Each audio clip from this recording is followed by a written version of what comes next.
Yo everyone, and welcome back to my channel. So today I'm going to be doing a review and a demo of the new Nars Natural Radiant Longwear Foundation. This is Nars's latest foundation and it retails in at £35 for a 30ml 1 fluid ounce foundation. So I've worn mine a couple of times since I bought it, so that's why I wanted to do a review now after wearing it in various different ways, etc. The shade that I bought mine in is in Barcelona.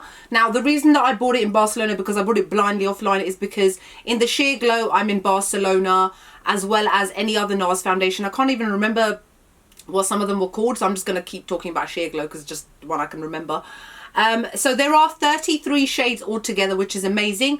A couple of the shades are new shades. So if you did find that initially when you'd ever tried a Nars foundation there wasn't a shade for you, there may be now. So it is worth going in store and speaking to the staff to find out what the new shades were. Now somebody on Instagram, one of my followers, hello, told me that there is another shade up from this, and let me just look at it here. It's called Valencia. Now Barcelona is the next shade up, and it's medium with golden peach undertones, and Valencia is medium with golden undertones. Now I have to be honest, Barcelona is my winter shade. As soon as I start getting a little bit of a tan, it does not work for me at all. And then the next shade after that, whatever it was, always used to be too orange for me. So it was like I was always stuck that I could only wear Barcelona and only use it in the winter. Now in MAC, just for reference, I'm an NC40. I am at my palest right now. There's no sun in London. We get a little bit, but it's winter. Let's be honest, it's January. It's actually snowing right now outside. Got bits of snow in my hair, that sort of thing. So it may be worth me looking at getting Valencia later on or trying it out, because I'll be honest with you, this foundation is pretty good. And it does annoy me that when it comes to Nars's foundation shades, that there was never really one for me to wear for the rest of the year. And if you are like me, have skin tone like mine, when you tan, your tan lasts a really long time. So to wait for it to fade in order to wear Barcelona doesn't really leave me much time. It means that I can only really wear this foundation shade for maybe 1 or 2 months, and that's a big waste of money. So this is what the packaging looks like. It's just normal standard sleek black Nars, and then this is what the bottle itself looks like. It's a glass bottle, and then when you open it up, it's got a nice pump on it. Really nice, sleek, quite heavy weight, so you have to be careful when you travel and that sort of thing. Alright, so let's read what their claims are before I let you know what my thoughts are. It says, introducing Nars's first 16-hour foundation that stays turned on by the power of radiance. I don't know what that means. Untraceable, unstoppable, unlike anything else. Usual marketing jargon. Longwear is finally lightweight and radiant. High coverage is now supernatural. Its breathable, fade-resistant formula is infused with raspberry, apple and watermelon extracts to help smooth and improve the look of your skin instantly and over time for full-powered radiance. It wears longer, stays stronger and looks better with each hour. Specialized skin matching technology ensures your truest match yet.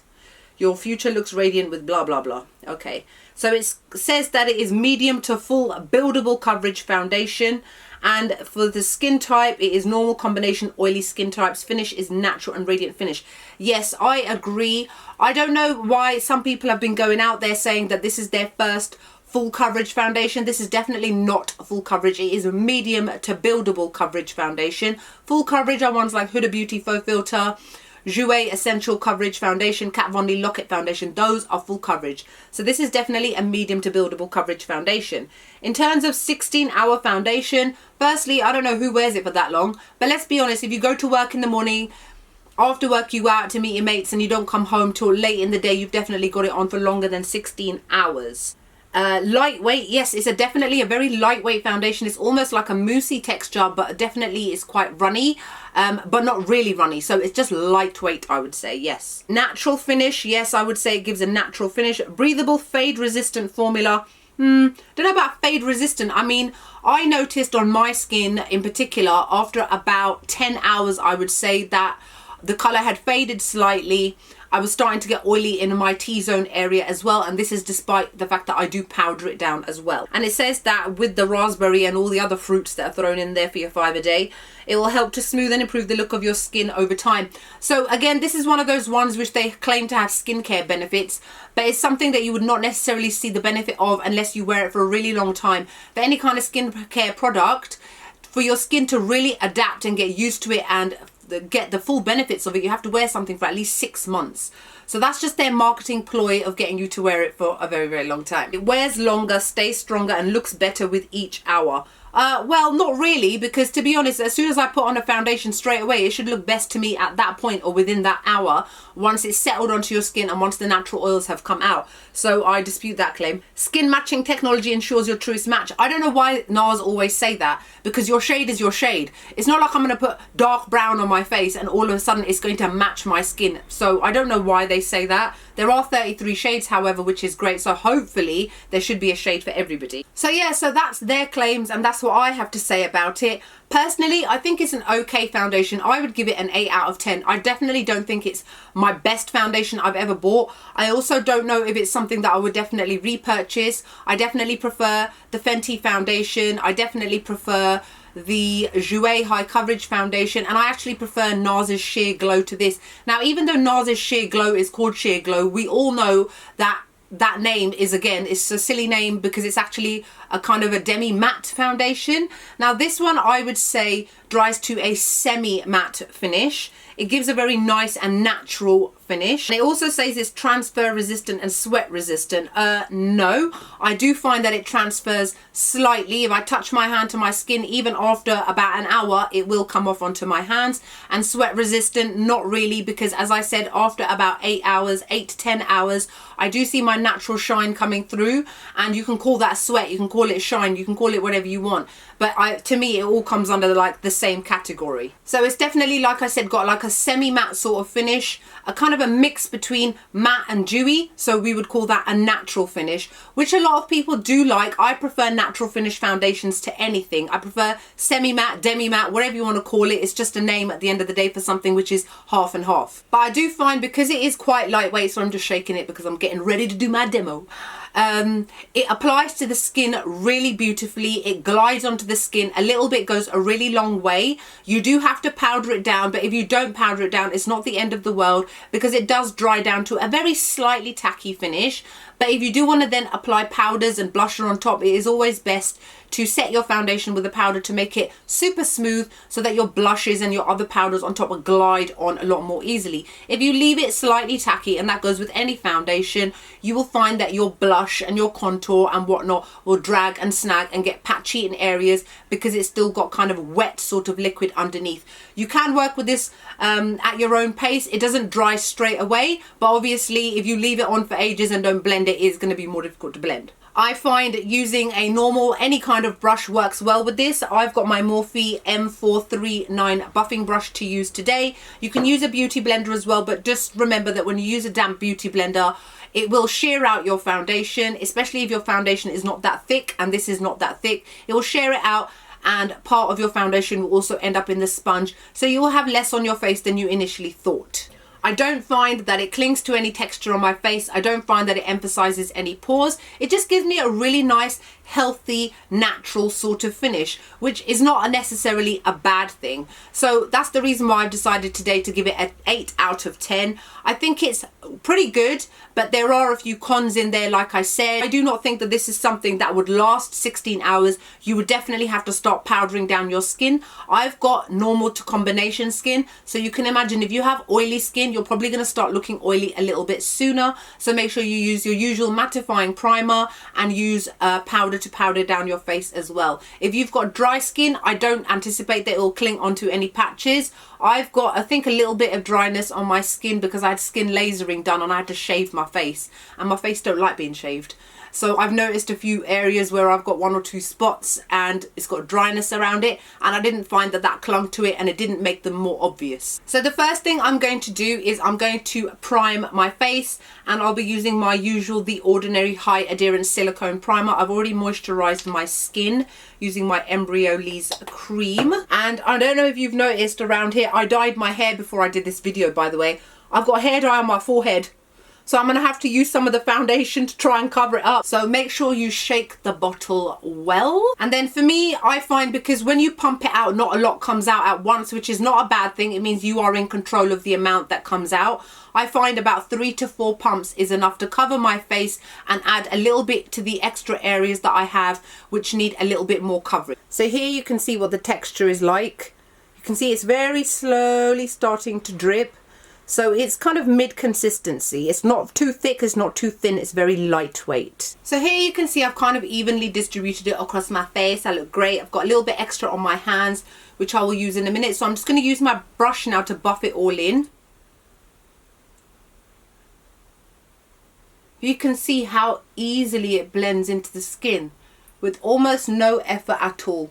Alright, I couldn't do it over the hair dye because it's actually in my hairline. There's nothing I can do about it. Ignore it. Pretend it doesn't exist. So here you can see this is one layer. It gives a really beautiful, even coverage to the skin. Minimal blending. I don't have to do much. This is just out of habit. I kind of press it into my skin after. But this is what it looks like with one layer.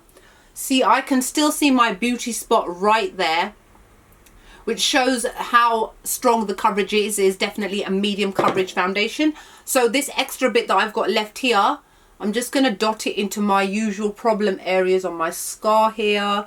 I don't really like to use concealer on my face. I always believe that the foundation should do the job so that I don't have to go in with loads of extra product for no reason. So just blend that in now. It's got a really, I don't know, the smell's hard to describe. It's not chemically, but it's not skincare like either. With all its claims of all these fruits in it, I was hoping for a bit of a fruity smell, but hey ho. Can't have everything. So there we go. I know I look slightly pale, but that's obviously because I've got flat foundation on my face with no contouring, no setting, no anything. And this is how it looks. Initially, when it's first starting to dry, it definitely looks like your skin, but so much better. And it feels slightly tacky, but not too much. And I just got it all over my hands doing that. So don't do that because like I said, yes, it does transfer. And what I'm going to do now is I need to do my under eye concealer first. So I will quickly do that. I'll do that. All right, so what I'm going to do now is I'm going to set the foundation. So after a couple of minutes, it still feels tacky. If I touch my face a little bit, it still does come off. So you definitely need to set this. So I'm just going to use my normal Sigma F40 powder brush. And I'm just going to use the same Makeup Revolution setting powder, the banana powder. Any face powder will do.